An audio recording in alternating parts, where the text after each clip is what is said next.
Hello it's me doctor Usama Javed. Parvo virus एक इंतहाई खतरनाक डिजीज है डॉग्स की, स्पेशली इन पपीज। ये एक कंटेजियस डिजीज है और एक से दूसरे जानवर को बहुत तेजी से फैलती है। ये गैस्ट्रोइंटेस्टाइनल ट्रैक्ट, हार्ट और इम्यून सिस्टम को डैमेज करती है। ये डॉग की जो खतरनाक बीमारियां उनमें से टॉप की बीमारी है। इसके कुछ साइन एंड सिम्टम्स ये होते हैं कि सबसे पहले वॉमिटिंग स्टार्ट होती है, साथ में ब्लडी और शूटी डायरिया स्टार्ट होता है, जिसकी वजह से डिहाइड्रेशन और लॉस ऑफ एपिटाइट यानी कि डॉग खाना पीना बंद कर देता है। इन सब सर्कमस्टांसेस की वजह से लिथर्जी और वीकनेस, कमजोरी और सुस्ती आना स्टार्ट हो जाती है। साथ के साथ ही एब्डोमिनल पेन इंड्यूस हो जाती है और शदीद किस्म का बुखार हो जाता है। बुखार इतना शदीद होता है कि 104 से 106 डिग्री फ़ारेनहाइट होता है और हार्ट बीट लेवल इस कदर बड़ा होता है कि कंट्रोल करना मुश्किल होता है। वॉमिटिंग और ब्लडी डायरिया की वजह से शदीद किस्म की अनीमिया हो जाती है और खून की इस कदर कमी होती है कि हमें बाज़ औक़ात ब्लड ट्रांसफ्यूजन करनी पड़ती है। अब इसका डायग्नोसिस कैसे किया जाता है? इसका डायग्नोसिस फिजिकली हो जाता है। अगर आप ये साइंस एंड सिम्टम देखें तो फिजिकली आपको डायग्नोसिस सामने आ जाता है कि ये पार्वो ही का केस है। लेकिन फिर भी अगर हमें अपनी ज्यादा श्योरिटी चाहिए होती है तो हम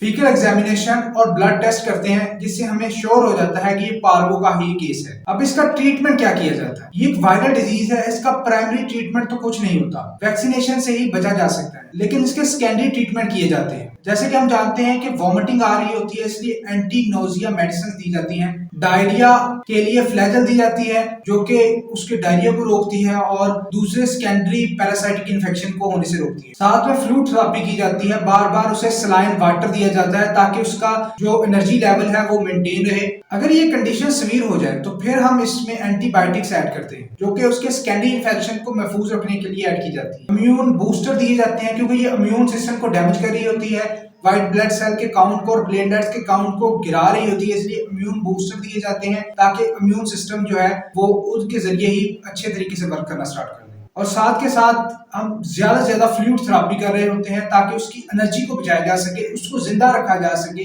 6 से 7 दिन तक, ताकि वायरस का इंक्यूबेशन पीरियड खत्म हो और उसके जो साइन एंड सिम्टम्स हैं वो कम हो। जैसा कि मैंने पहले बताया कि ये एक वायरल डिजीज है, इसका कोई खास या प्राइमरी क्योर नहीं है, इसलिए इसकी प्रिवेंशन ही जरूरी है और प्रिवेंशन में सबसे अच्छा है वैक्सीनेशन। ये पपी को छोटी उम्र से वैक्सीनेट किया जाता है और हर साल उसको बूस्टर डोज दिए जाते हैं ताकि वो अच्छे तरीके से प्रिवेंट रहे। और अगर जानवर को ये बीमारी हो गई, अब आप चाहते हैं कि दूसरे जानवरों को ना हो, तो इसका प्रिवेंशन ये है कि वो जानवर जो भी यूटिलिटी या कोई भी कपड़ा या कोई जगह इस्तेमाल कर रहा था उसे फौरी तौर पर क्लीन किया जाए, उस पर जो है एंटीसेप्टिक छिड़का जाए और दूसरे जानवर को फौरी तौर पर वैक्सीनेटेड किया जाए ताकि वो इन डिजीज से बच सके। हमारे क्लिनिक्स पर अक्सर पार्वो के केसेस आ रहे होते हैं और वो केसेस इस कदर शदीद होते हैं, उन डॉग्स को स्पेशली पपीज को बचाना नामुमकिन सा लग रहा है। हम उनको ये थेरेपी दे तो रहे होते हैं और साथ के साथ हम उनके मालिकान को ये भी कह रहे होते हैं कि आप वैक्सीनेशन क्यों नहीं करवाते। और 90% वो ना वैक्सीनेशन करवाने का मकसद ये होता है कि वो लोग डिले कर रहे होते हैं बाज़ औक़ात, लेकिन ये वैक्सीनेशन उसकी जिंदगी और मौत के दरमियान का एक दीवार है जिसे आप ना करवा के उस दीवार को गिरा रहे होते हैं और जल्दी मौत की तरफ उसको पहुंचा रहे होते हैं। इसलिए कोशिश करें कि आप अपने जानवरों को वैक्सीनेटेड रखें, उनको अच्छे से अच्छा जो है इन्वायरमेंट दें। स्ट्रीट डॉग्स रहते हैं उनसे बचाएं, उनमें पार्वो के चांसेस ज्यादा होते हैं। उन्हें उनके फीसिस से